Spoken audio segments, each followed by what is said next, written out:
Aujourd'hui, je vous présente quelques données concernant les panneaux solaires. L'idée n'est pas d'équiper votre maison, mais juste de voir ce qu'on peut attendre de panneaux solaires comme ceci, voilà, pour alimenter un appareil quelque part dans la nature autonome. Les chiffres que je vous présente sont issus d'une étude publiée en 2013 par Acofi et Mines Paris-Tech pour évaluer le potentiel de l'énergie solaire en France métropolitaine. Je vous présente tout de suite la carte de l'irradiation globale horizontale de la France sur une année. L'irradiation solaire, c'est la quantité d'énergie qui tombe sur le sol par unité de surface et par an.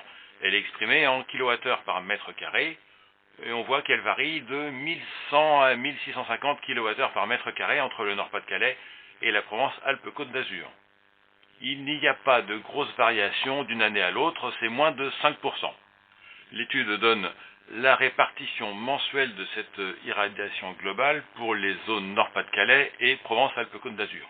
On voit qu'il y a cette fois de grosses variations au cours de l'année, jusqu'à plus d'un facteur 8 entre décembre et juillet. C'est vraiment important parce qu'un système qui doit être autonome doit rester alimenté toute l'année, même au mois de décembre. Alors je vous montre maintenant la production électrique moyenne par jour, toujours pour 1 mètre carré, avec une technologie raisonnable. Il s'agit de panneaux en silicium polycristallin les plus répandus. La courbe a la même allure, c'est juste les valeurs qui ont changé. Pour donner une idée de l'énergie que ça représente, dans une situation moyenne, on va dire au centre de la France, deux exemples. 1 mètre carré va permettre d'alimenter une bouilloire, donc 1400 watts, pendant entre 8 minutes et 45 minutes au cours de l'année.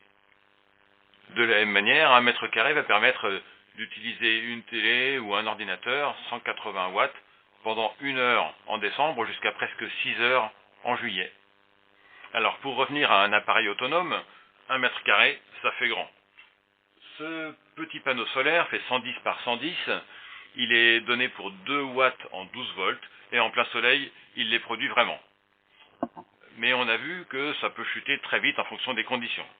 Le panneau va être utilisé pour recharger une batterie, typiquement celle-ci, voilà, 5 volts, 1500 mAh, ce qui fait 7,5 Wh.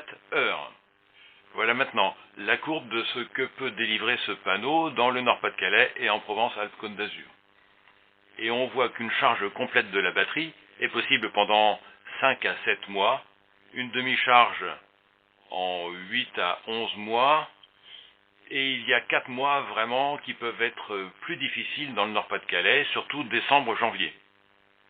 Malgré les chiffres qu'on a vus qui semblent confortables au départ, on voit qu'il va falloir économiser l'énergie. Une consommation électrique moyenne sur une journée de 1 mA en 5 volts représente déjà une énergie de 0,12 Wh. Ce couple panneau solaire-batterie délivre dans le cas le plus défavorable une énergie quotidienne de 1,5 Wh, soit 12 fois plus. Et je crois que cette marge est vraiment nécessaire. Pour conclure, un système qui doit être autonome doit avant tout être économe. C'est la chasse aux milliampères, ce qui exclut quasiment les cartes toutes prêtes qu'on trouve pour quelques euros sur Internet au profit de cartes spécifiquement dédiées. C'est exactement ce que nous faisons. Si vous voulez des détails sur ces chiffres ou échanger sur ce sujet ou sur d'autres, n'hésitez pas à nous contacter et à très bientôt.